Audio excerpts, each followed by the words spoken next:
Gaurtik aurrera, egunero ordu betez kalean egoteko aukera izango dute 14 urtetik beherako ume eta gazteek.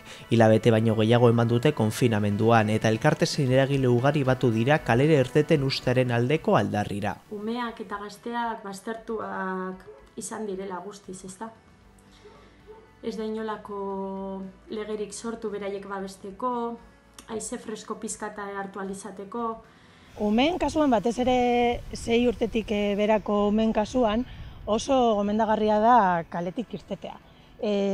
Zergatik, euren garapen neuronala bultzatzeko, kalea, airea, estimulu sentsorialak, bizi estimuluak orokorrean ezinbestekoak direlako, ez? En casa tenemos un niño de 14 meses y una niña de casi 4 años.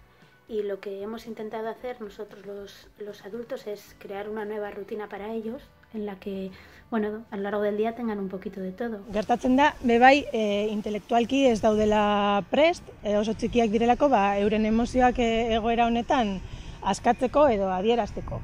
Egia da, sustatu aldirela ariketa batzuk edo ekintza batzuk, precisamente ez, emozio hauekin jokuak edo gauza ezberdinak egiteko, haiek laguntzeko emozio horiek askatzen, baina kaletik irtetea oso lagungarria da pertzepzio espaziala eta temporala garatzeko. Comidas intentamos que las hagan juntos, el desayuno, la comida y la cena, y eso, a lo largo del día intentamos hacer muchos juegos y actividades de todo tipo. Hacemos manualidades con la mayor, porque el pequeño todavía es muy pequeño para hacer nada, y nada, si hace bueno salimos al balcón y jugamos, hacemos que estamos en la playa, nos tomamos a tomar el sol. Gertatzen ari da, euren artean, igual anai-arrebak badaude etxe batean, hasten direla bata besteari jotzen edo gurasoei edo familiei, ez? Orduan, familiek bebai hartu behar dute, izan behar dute arnaz guneren bat. Egotea 24 orduz etxean sartuta egun bat eta beste bat, balkoia ez dutenentzat edo jardintxo bat edo, kalera atera ezin diren ume horientzat eta gazte horientzat, gogorra izan daiteke. Etxe batzuk ere espazio txikia dute, argi natural gutxi, agian balkoirik ez, baldintzak oso ezberdinak dira, ume batzuentzat eta beste batzuentzat, familia batzuentzat eta beste batzuentzat. La situación para ellos creo que es complicada, pero está siendo más fácil para ellos que para nosotros los adultos. Ellos se adaptan más fácilmente y es cierto que al ser tan pequeños no conocen también la magnitud de lo que está ocurriendo fuera de casa. Uste dut ikuspegia oso helduzentrista bat egoten ari dela, eta hainbat uste faltsu, ez? Gainera, umeek ez duten ez oso ondo ulertzen zer gertatzen den, batzuetan amorrua izaten dute, edo errukia, ez? Rabietak areagotu egin dira pila bat, edo lo egiteko arazoak dituzte, helduok bebai, jateko ohiturak bebai aldatu dira pila bat, hori kolektibo oso zaurgarria direla, eta osasun mentala nire ustez pandemia honetan guztiz ahaztuta gelditu da. Eta eragin handiak izango ditu, ez? Gero beste uste faltsu bat da, umeen kasuan pentsatzen dugula konfinamendu honek ez duela izango eraginik haiek moldatzen direlako helduok baino beto egoera berrietara. Hau guztiz faltsua da ere,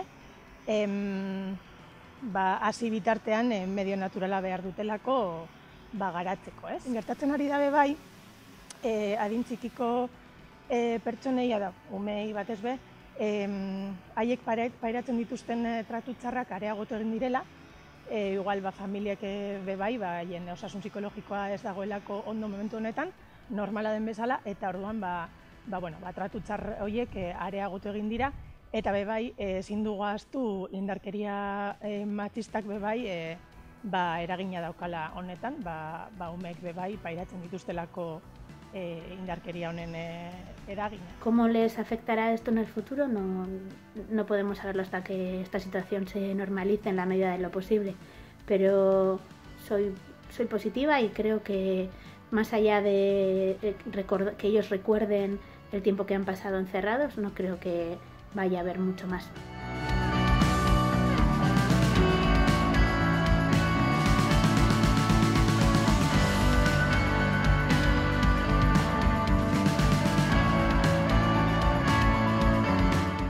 Nik uste guzti hau lehenago etor zitekeela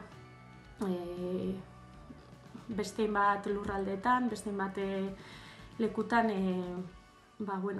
esango nuke umeak eta gazteak errespetu handiago tratatu dituztela eta kontuan izan dituztela, momentu gogorra hauetan, ez da. Denbora guztian ari gara pentsatzen umeek galduko dutela kurtsoa, etxerako lanak egin behar dituztela, oso importantea dela etxerako lanak egunero egitea eta hau ez dira oporrak, ez da kapritxo bat, pandemia bat da. Orduan nire ustez ez dauden ez oporretan ezin ditugu gainera behartu gehiegizko lanak egiten, ez? Gainera etxean beste motatako ikaskuntzak gertatu aldira, eman aldira, ez dakite egin alditugu errezetak hori sukaldatu, garbitu, armairua ordenatu edo bestelako ikaskuntza batzuk sustatu aldira, bai, etxetik.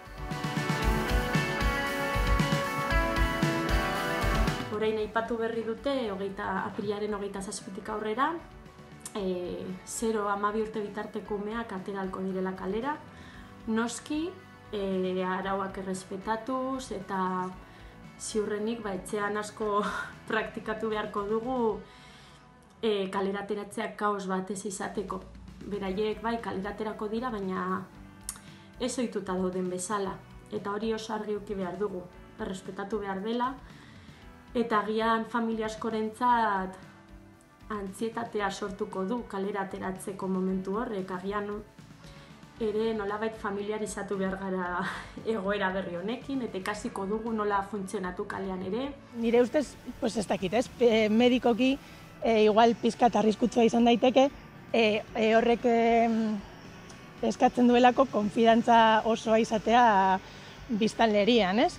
Ez dakigu benetan repunte bat egon alden, gorakada bat egon alden gaixotasunean, jendeak ez badu erantzukizun hori, benetan zaintzen eta benetan bermatzen. Gero, beste uste faltsu bat da, etxean umeak daudela seguruagoak eta egon behar direla gurasekin edo familiekin edo bizi diren pertsonekin, ez? Esaten den, esaera afrikarrek esaten duen moduan, para criar a un hijo o una hija se necesita una tribu, ez? Orduan, ezin dugu ahaztu bai hemen zaintza kolektiboa, danon artean egiten dugun lana zainketan edo zaintza lanetan, eta ezin dugu ahaztu bez, umeak ez direla familien propietate bat, ez direla objektuak, baizik eta eskubide osoko subjektuak, ez? ¿Tú qué tal te lo estás pasando en casa estos días? Bien. ¿Y qué es lo que más te gusta de tener que estar en casita con Aitatsu, Amatsu y con Ayas? Hacer manualidades. ¿Eso es lo que más te gusta? Sí. ¿Y qué te gustaría hacer más, poder hacer? De muchos colores pintados. ¿Sí? ¿Y tienes ganas de salir ya a la calle? Sí. ¿Pero por qué no podemos salir? Porque hay coronavirus y yo quiero ir al parque de palos.